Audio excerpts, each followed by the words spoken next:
Information and data processing plays an important role in the effective operation of different departments within an organization. Computer-based systems have largely contributed to the development of systems to streamline the specific practices associated with data processing. Such systems are referred to as information systems, which play important roles within an organization, aiming to increase the effectiveness of managerial decision-making. However, the establishment of such a system may also bring about several challenges limiting its implementation.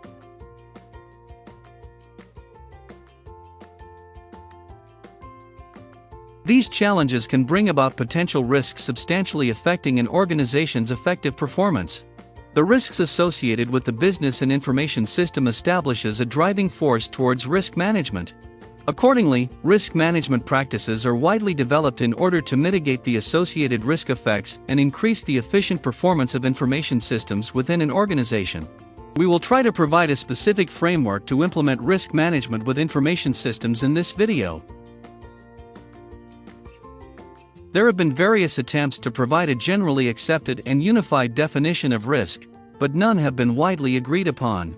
All proposed definitions agree on focusing on the possible adverse or catastrophic consequences of a particular activity with respect to a set of specific human values. So we simply define the risk as the cumulative effect of the probability of uncertain occurrences that may positively or negatively affect project objectives. Definitions of information systems risk similarly cover a wide area, but have main components in common. We can define information system risk as to the cumulative effect of the uncertainty of objectives and their impacts, resulting from the poor quality of information, on the intelligent information system involved in achieving those objectives.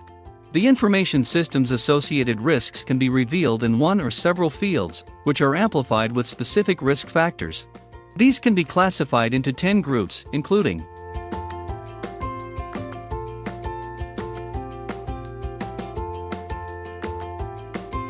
companies that employ effective risk management must handle a wide range of risks in a coordinated manner, instead of conventional risk management.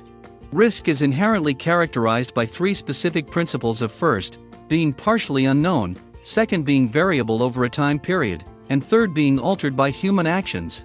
We are discussing one of the most important structures attributed to risk management, as shown in picture. Several challenges according to information systems can be listed as follows.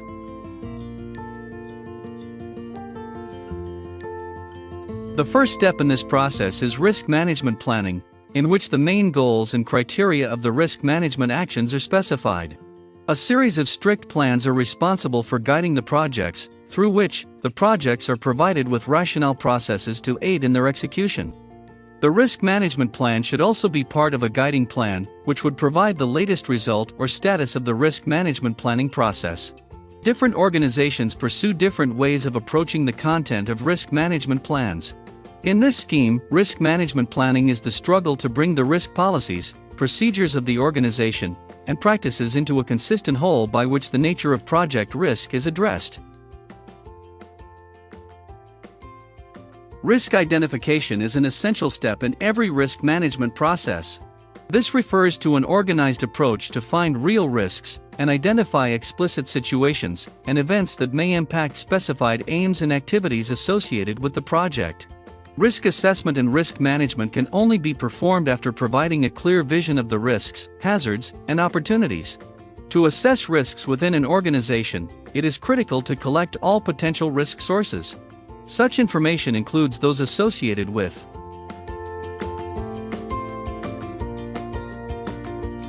In addition, humans with potentially harmful motivations are also able to act as a risk source, especially to be engaged in fraud. Now, we already have well-organized documentation regarding the risks of the project are provided, but requires further analysis to organize, classify, and determine the final impact of the identified risks on the organization. The analysis of the information obtained from risk identification can be accomplished in qualitative or quantitative methods. And the qualitative analysis precedes the quantitative one. Risk qualification is fundamentally composed of several main phases. The first phase is to determine the risk baseline. As mentioned, one of the main aims of qualitative analysis is to stratify and organize the risks in projects. Baselining the risk would place any risk between absolute uncertainty, which is the first and the best effort to stratify risk with respect to its characteristic probabilities and impacts. The next phase in risk qualification is rating the risk. Risk rating schemes are needed to significantly minimize the associated discrepancies for different analysts. The degree of risk is a reflection on the occurrence probability and also the impact severity. Here, we consider 4 of the most useful qualitative risk analysis techniques: Delphi technique, Swift analysis, decision tree analysis, and bowtie analysis. The Delphi technique is a type of risk brainstorming. Delphi technique uses expert opinions to discover, analyze, and assess risks individually and anonymously. Another qualitative risk analysis is the Swift analysis, which stands for Structured What-If technique. Swift takes a systematic team-based approach in a workshop environment where the team explores how changes to an approved plan or design might affect a project through a series of what-if considerations. Decision tree analysis is another powerful technique that is most commonly used to determine the best course of action when the outcome of possible planned events or plans is uncertain. Bowtie analysis is regarded as one of the most viable techniques available to identify risk mitigation. Bowtie analysis begins by looking at a risk event and then projects it in 2 directions. All possible causes of the event are listed on the left, and all possible consequences of the event are listed on the right. It is then possible to identify and apply mitigations for each of the causes and consequences separately. The inputs to risk quantitative analysis include information from the risk qualification and statistical data from organization. Data integrity is considered a critical requirement in any information system, aiming to ensure no inappropriate modification is established either by intentional or accidental acts. Integrity violation can substantially pave the way for the further violation of data availability and confidentiality. It is critically important because the violation of a system or data availability can, in turn, bring about substantially mitigated operational effectiveness and functionality within an organization. Technically speaking, there are 5 fundamental risk measures, and each gives a remarkable method of evaluating the risk implied in the venture viable. The 5 measures incorporate alpha, beta, R-squared, standard deviation, and Sharpe ratio. Risk measures can be utilized separately or together to conduct a risk evaluation.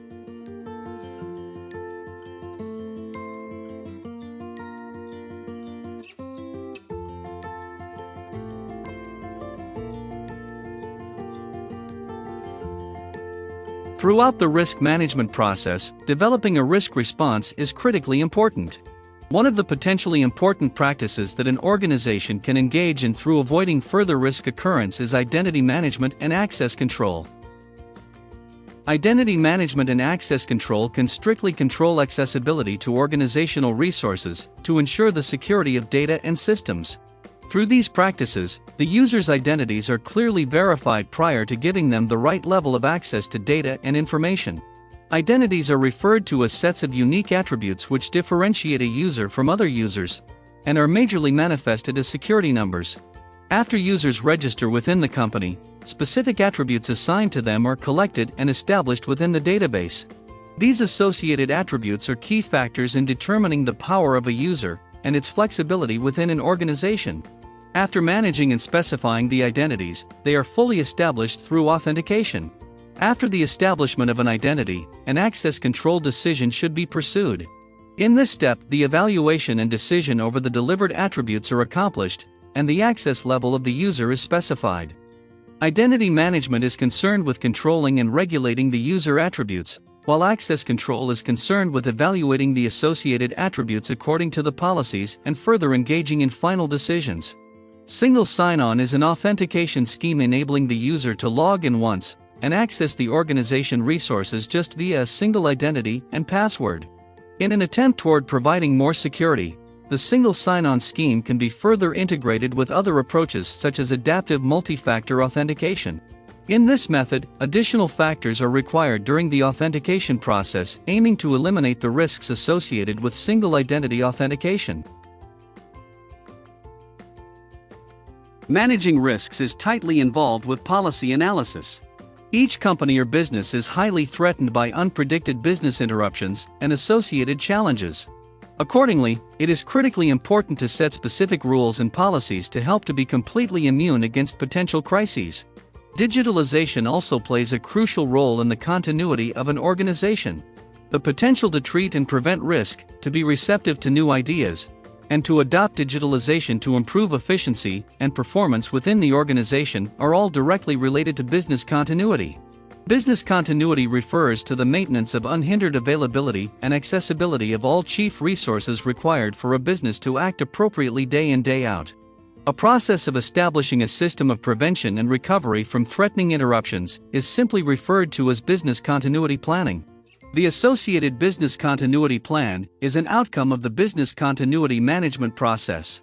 There are three main steps for creating and applying a business continuity plan in an organization. The first step is to pursue risk assessment, to determine the essential business functions, and to identify the degree and the level of the exposure to threats. The second step in applying continuity management is developing and documenting a continuity plan. At this level, there are three main actions that a business can perform according to the previous risk assessments, including: after developing strategies in continuity management, it is important to provide these strategies as documents to be applicable in further steps in crisis management. The associated documented continuity plans are further required to be tested and validated. Throughout the validation process, the compatibility of backup procedures is specified, the modification spots on the plan are determined, the potential of the organization to recover after a crisis is demonstrated. And a regular basis for the validation of the plan provides the opportunity to regularly update and correct inconsistencies that have been outlined. In fact, this step is highly functional as it establishes the guarantee that all important steps throughout the plan are included.